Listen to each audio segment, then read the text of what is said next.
আজি সবেই গম পালে যে আজিৰ এই মহাপ্ৰলয়ৰ কাৰণে জগৰীয়া বিজেপিৰ সিন্ডিকেট কাণ্ডাৰীসকল আজি শিৱসাগৰ চৰাইদেউ আৰু যোৰহাটত যি মহাপ্ৰলয় আহিছে সেই মহাপ্ৰলয়ৰ কাৰণে হিমন্ত বিশ্ব শৰ্মা জগৰীয়া যি হিমন্ত বিশ্ব শৰ্মাই পীযুষ হাজৰিকাক লগায় যি হিমন্ত বিশ্ব শৰ্মাই আপোনাৰ সুশান্ত বৰগোহাঁইক দি নাগালেণ্ডত কয়লাৰ সিন্ডিকেট কৰাইছে তেওঁলোকৰ লোকেল এমএলএ কিজনক দি সিন্ডিকেট কৰাইছে কামটো কৰে লোকেল এমএলএ কিজনে আজি যি ঠাইত আটাইতকৈ বেছি ক্ষতিগ্ৰস্ত হৈছে সেই এমএলএ কিটাই নিজে এই কয়লা খননত জড়িত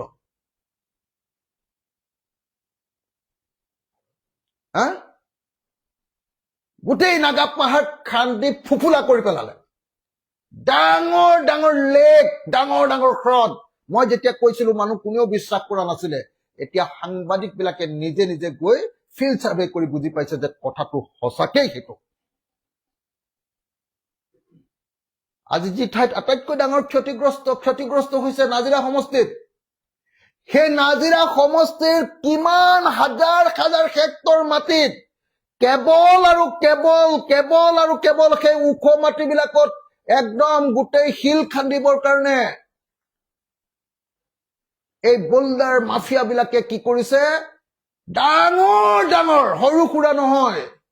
আমাৰ শিৱসাগৰ বৰপুখুৰীটোৰ নিচিনা ডাঙৰ ডাঙৰ লেক বা হ্ৰদ বা ডাঙৰ পুখুৰী তৈয়াৰ কৰি তাক গোটেই খান্দি শেষ কৰি পেলাইছে আজি কবলৈ নিশ্চয় কাৰো এতিয়া সব অসমীয়া মানুহ নিশ্চয়টো স্পষ্ট যে অসমত মহাপ্ৰলয় হোৱাৰ কাৰণে নাগালেণ্ডত কৰা অবৈধ কয়লা খনন অসমীয়া মন্ত্ৰী আৰু বিধায়ক গীতাই কৰা অবৈধ কয়লা খনন জগৰীয়া আৰু অসম আৰু নাগালেণ্ড সীমান্তৱৰ্তী অঞ্চলত কৰা শিল খনন জগৰীয়া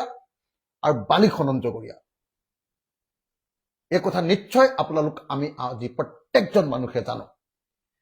আজি অসমৰ মুখ্যমন্ত্ৰীৰ কাম আছিলে সেই কামটো বন্ধ কৰোৱা কিন্তু দুৰ্ভাগ্যজনকভাৱে অসমৰ মুখ্যমন্ত্ৰী 4 তাৰিখৰ দিনা আমাৰ শিৱসাগৰলৈ গৈছে মই নিজ মুখেৰে মন্ত্ৰীবিলাকক সন্মুখত বহুৱাই নাৱৰ ওপৰত কৈছো যে এইগিটা মানুহ সুশান্তহঁতক দেখুৱাই কৈছো যে এইগিটা মানুহৰ কাৰণে যে আমি বিপদত পৰিছো আপুনি জানে নাই নিজ মুখে মই কৈছো যে সুশান্ত বৰগোহাঁইহঁতে কৰা কয়লাৰ সিন্ডিকেটৰ কাৰণে আজি যে আমি 3খন জিলা ধ্বংস হৈ গৈছো মুখ্যমন্ত্ৰী আপুনি জানে নাই এটো বন্ধ কৰা উল্টাই তেওঁ সংবাদ মাধ্যমত মুখ্যমন্ত্ৰীয়ে কৈছে যে স্থানীয় ৰাইজে যদি এটো বন্ধ নকৰে এটো তেওঁলোকৰ বোলে জীৱিকা এটো তেওঁলোকৰ জীৱিকা নহয় এটো জীৱিকা তেতিয়াৰ পৰা হৈছে যেতিয়াৰ পৰা হিমন্ত বিশ্ব শৰ্মা মুখ্যমন্ত্ৰী হৈছে